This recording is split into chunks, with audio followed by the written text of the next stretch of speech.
Caroline Aguirre. I'm retired after 24 years. California Department of Corrections, Department of Parole Operations. I also worked in the institution. Proposition 5.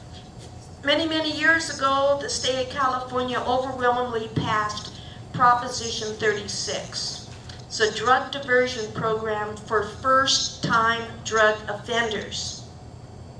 It was an excellent bill. For someone, yuppies, professionals, doctors, lawyers, coppers, parole agents, John Q. citizen, gang member, if he gets strung out on drugs or starts to have a problem, gets arrested, it's his first time around dealing with narcotics, drug diversion, absolutely. Good, wholesome drug treatment with accountability should be there as an alternative. That's not what was happening.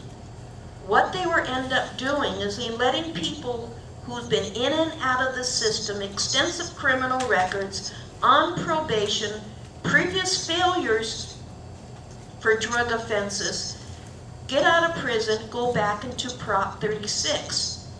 UCLA did monitor studies. After the 4th study, they came out and said it's a failure. Now you have Proposition 5. Sponsored by a guy by the name of George Soros, billionaire, big money.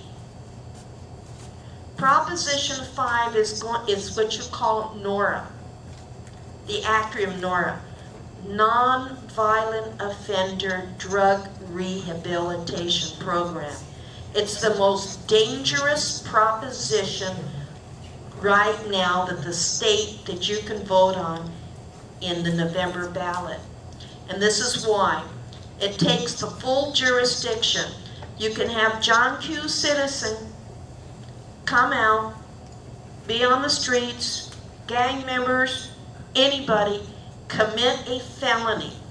Any felony that doesn't fall under, you all have computers, look this up in the Penal Code.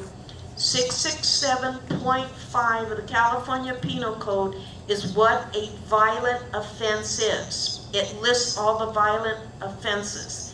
Anything that does not fall under that, domestic violence, vehicular manslaughter, ex-felon with a gun, DUIs with priors, felony evading, resisting arrest, those are all non-violent offenses under the California Penal Code. Anything that doesn't fall under 667.5, you get arrested, grand theft, residential burglary, grand theft auto, you go to court if this passes, takes all the jurisdiction away from the judge, the magistrate, the commissioners. Your defense lawyer says, I did it. My client did it because he has a drug problem. The suspect doesn't have to show that he has a drug problem. He doesn't have to prove that he has a drug problem. All he has to say, his defense lawyer, is it's a drug problem. No jail, no probation, no parole. Prop 36 was 3 bites of the apple. This is 5 bites of the apple. If he gets arrested for a kilo, someone gets arrested, a kilo of cocaine, that's sales. Prop 5. Okay? The judge has no say in the matter whatsoever. There's a new thing that came out from 2 Superior Court judges. They're both work drug court up in Sacramento. They're against this. Lo and behold, to my surprise, LA Times editorial section came out with against it. Martin Sheen, very liberal actor, we all know that. He came out against it. What does that say? But more importantly, what is going to happen is that you're going to have more residential, sober living homes in residential communities, halfway houses with no accountability.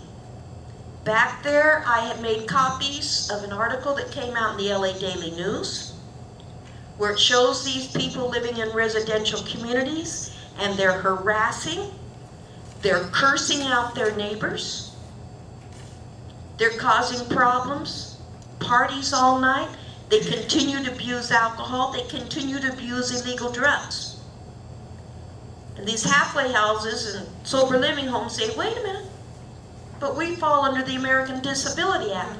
No, they don't. So please, folks, take this seriously. Protect your homes, protect your community.